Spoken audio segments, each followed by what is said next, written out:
বাড়ি ঢুকেই প্রথমে অ্যাজ এক্সপেক্টেড বিঙ্গোই ওয়েলকাম করলো বনুর। ভীষণ রকমের চেটে দিয়ে গায়ে উঠে, যেটা খুশ এখন আর সচরাচর করে না, কিন্তু এতদিন বাদে দেখেছে যে ওর আনন্দের আর কোনো সীমা ছিল না, কারণ বনুকে একটু বেশি ভালোবাসে। আর এবার বনু এনেছে বিঙ্গোর জন্য গিফট। তো বনু কিছুতেই রেজিস্ট করতে পারছিল না যে কখন বিঙ্গোকে দেবে। তো বিঙ্গোকে খাওয়ানোর টাইমটুকুও দিচ্ছে না, খালি বলছে পিপিন তাড়াতাড়ি খেতে দাও, তাড়াতাড়ি শুক। দেন ফাইনালি বিঙ্গোকে গিফট দিল, আর কোইন্সিডেন্টলি বিঙ্গো সেটা খুব পজিটিভলি অ্যাকসেপ্ট করলো। তো এই নিয়ে রাত্রিটা কাটলো। আর সকালবেলাতে 11:45 বাজে, যদিও গুড মর্নিংয়ের আগেই হয়ে গিয়েছে, কারণ কি আমাদের পাবলোর এই 11:45 আগে 5বার বাইরে ঘোরা হয়ে গিয়েছে। একবার নানা, একবার দাদিন, একবার দাদা, পিপিন, সবার সাথে। এইটা হচ্ছে 6th টাইম বেরোলো আবার নানার সাথে। কারণ কি বাড়িতে থাকতে একদম মন চায় না। ওখানে অ্যাকচুয়ালি তো ঘরের মধ্যেই থাকে, 24/7ই বলা চলে, ওই বিকেলটুকু একটু বেরোয়। আর এখানে এলে কি করবে ভেবে পায় না। আর এখানে একটু প্যাম্পারিংও হয় খুব বেশি রকমের, তো আবদার চলতেই থাকে। যেরকম এখন নানার সাথে বেরোলো আর দাদিনের সাথে ঢুকছে। তো আসার সময় কৃষ্ণবিশি আমাকে বলল যে দেখো, আমি এই ফার্স্ট টাইম দেখলাম যে সকালবেলাতে বাইরে বেরোতে, কারণ ও যখন ঘুমিয়ে পড়ে সকালবেলাটা সেকেন্ড হাফটা, তখন কৃষ্ণবিশি আসে। তো ও ঘুম থেকে উঠতে উঠতে আবার কৃষ্ণবিশি চলে যায়। আর দেন মন্দির গিয়েছিলাম, মন্দির থেকে ফিরেই বনু বিঙ্গোকে আদর পর্ব চালু করে দিয়েছে। আর অদ্ভুতভাবে খুশ ওই খেলনাটাকে জড়িয়ে ধরে ঘুমোচ্ছে, যেটা মানে এটা অন্যরকম ব্যাপার। এটা আমি কখনো ওর মধ্যে দেখিনি, কোনো কিছুকে আঁকড়ে ধরে থেকে যাওয়া। ও ভীষণ ভালোবাসে পুপুনকে, এটা জানতাম, কিন্তু ওর দেওয়া জিনিসটাকেও এত ভালোবাসবে সেটা আমার এক্সপেকটেশনে ছিল না। অ্যান্ড দেন দিদিভাই বিঙ্গোর কাছ থেকে লাফ দিয়ে ভাইয়ের কাছে চলে এলো, কারণ ভাই শুরু করে দিয়েছে ভাইয়ের কাজ, সুইচ অন অফ করা। যতবার বারণ করা হবে ঠিক তার ডাবল বার জিনিসটাকে করবে। তো রেগেও যায় ভীষণ রকমের। দিদিভাই কিন্তু ভাইয়ের একদম অপোজিট ছিল, কখনো কিছু করতো না। হ্যাঁ, যখন মামনি শুয়ে থাকতো তখন ফ্যানটাকে গিয়ে বন্ধ করে দিত, কিন্তু ভাই যেরকম শুরু করেছে, মানে একটু ছাড়া পেলেই আগে গিয়ে ফ্যানের সুইচটাকে অফ অন করবে। আর এখন আবার হয়েছে কি, এসির এমসিপিটাকেও ও অফ অন করতে শুরু করে দিয়েছে। ইলেকট্রিকের জিনিস ভয় তো হয় ভীষণভাবে, কিন্তু কিভাবে প্রোটেক্ট করব। আমরা তাও চার্জারের অ্যাডাপ্টারটা লাগিয়ে রেখে দিই প্লাগের মধ্যে, যাতে ওখানে হাত না দিতে পারে, কিন্তু ওই যে আটকানোটা বড়ই দুঃসাধ্য হয়ে পড়ে। দেন বাবা প্যাটিস নিয়ে এসেছিলো, আমার ব্রেকফাস্ট ডান হয়ে গেল। আর পুপুন দুধ খাচ্ছে আর মোস্ট্যাচ বানাচ্ছে, সেটা আবার আমাকে দেখালো যে দেখো আমি মোস্ট্যাচ বানাচ্ছি। ও বেচারার একটু খাওয়ার ইচ্ছে ছিল প্যাটিস, কিন্তু খেতে পারেনি। দেন ঘরে এসে আবার দেখি বিঙ্গো অন্যভাবে বনুর গিফটটাকে আগলে রেখে ঘুমোচ্ছে, এটাও খুব কিউট লাগছিল অ্যাকচুয়ালি। দেন আমাদের পুপুনের কার্টুন দেখে একটা জিনিস শিখেছে, যেটা শুনে আমিও একটু অবাক হয়ে গেলাম যে এগুলোও জানছে কার্টুন দেখে। তো মানে পেকুমো হয়ে যাচ্ছে একবারে। তো তোমরাই শোনো যে কি শিখেছে ও।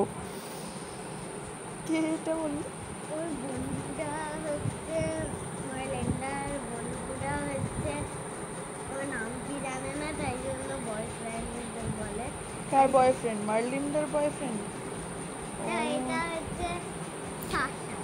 দেন শুরু হলো পাবলোর নাচ, ওর ফেভারিট কার্টুন দেখে। এটাও আরেক পেকুরাম হয়েছে একবারে এইটুকু বয়সেই, এত পেকুমো করে। নিজেরাই মাঝে মধ্যে ভাবি যে বাপরে বাপ।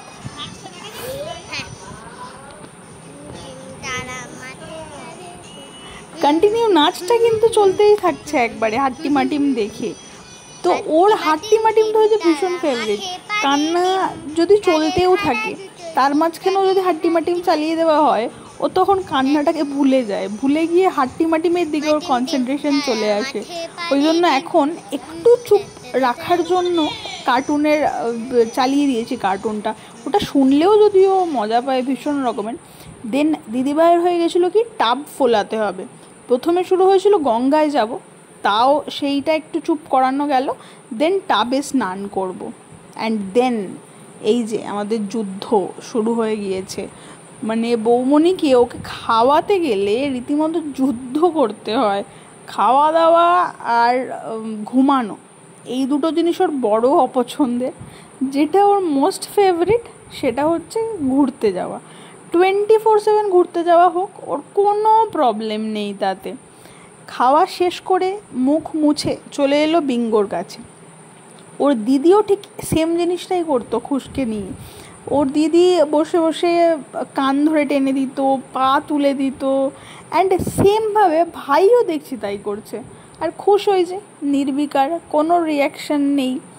ও অ্যাকচুয়ালি ভীষণ ভালোবাসে বাচ্চাদেরকে, ভীষণ ভালোবাসে। কারণ পুপুনের ছোটোবেলায় পুপুন তো এক্সট্রিম অত্যাচার করতো। ও ঘুমোচ্ছে, চোখটাকে খুলে দিল, চোখ টেনে দিল। তো সেই তুলনায় ভাই আপাতত অনেকটাই কম, কিন্তু যেরকম বোঝা যাচ্ছে যে এটা বাড়বে। তো বিঙ্গোর মোটামুটি আসছে, দুঃসময় ঘনিয়ে আসছে বলা চলে।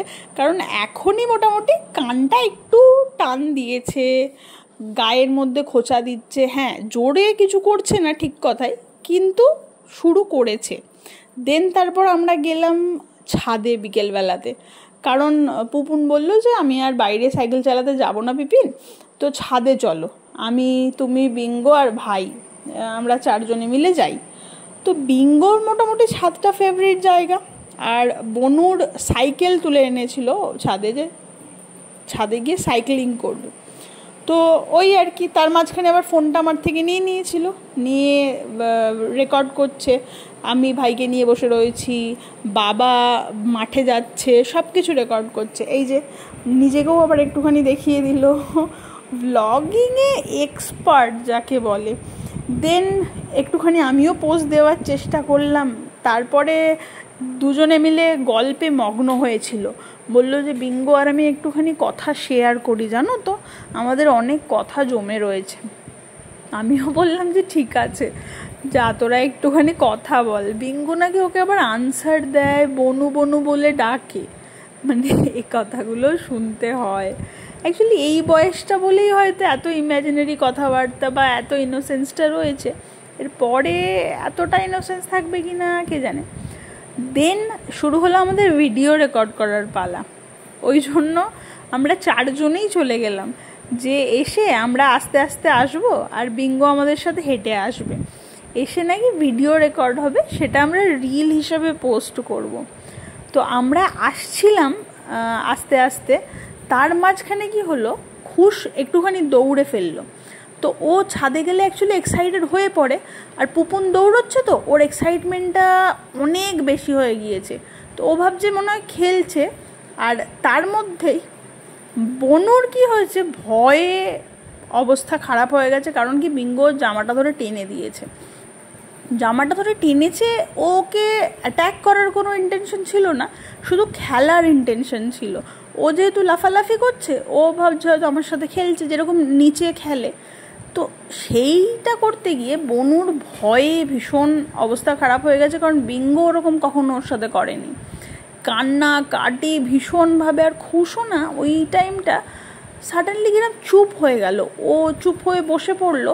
ও একটা নিজের মধ্যেও না গিল্ট ফিল করছিল, কারণ পুপুনকেও কাঁদতে দেখতে পারে না একদম। আমরাও যদি কখনো বকে দিই, কাঁদি, ও কেঁদে ফেলে, ও না আমাদের উপরে অ্যাটাক করতে চলে আসে যে ও কাঁদছে বলে। মানে ও একটা পাগলের মতো করে কিরম, ওর মনে হয় যেন পাজলড হয়ে যাচ্ছে সব কিছু। তো এই টাইমটাতে না ও প্রচণ্ড কাম হয়ে গিয়েছিল, কারণ ওর রিয়েলাইজেশনটা এটা হয়ে গিয়েছিল যে ওর জন্য বনু হার্ট হয়েছে। তো তারপরে যাই হোক, বনুকেও একটু বোঝানো হলো।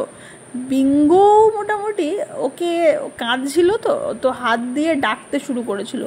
আমি কিছুটা টাইমের জন্য ভুলে গেছিলাম যে ফোনটা অনই রয়েছে, রেকর্ডিংটা। তো মানে আমি সামলাতে ব্যস্ত ছিলাম ভীষণ রকমের দুজনাকেই।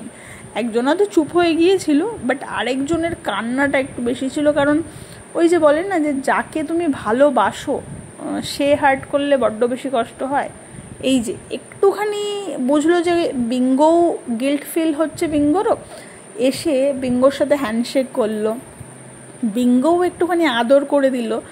তো ওদের বন্ডিংটা একটা ডিফারেন্ট কাইন্ড অফ বন্ডিং, যেটা ফিল করাটা খুব টাফ, খুব টাফ।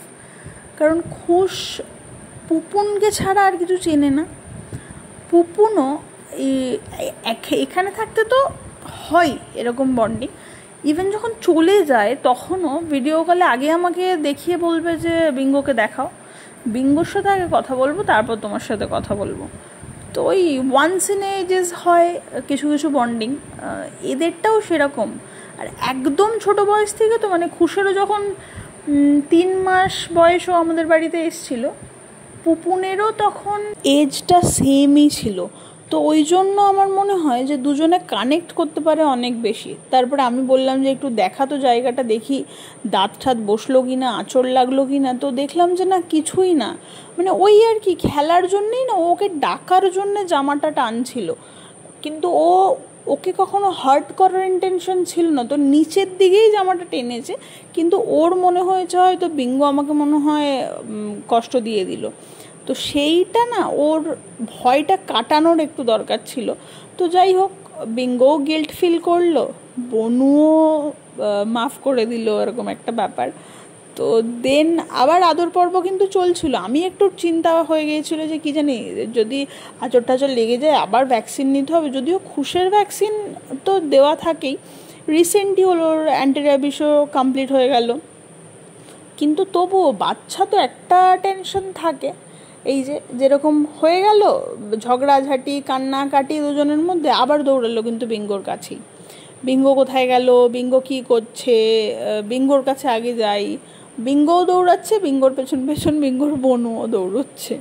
তো এদের কাণ্ড দেখতে দেখতে না আমার মাঝে মধ্যে নিজেরই খুব হাসি পেয়ে যায় যে কি করছে এরা দুটোতে মিলে।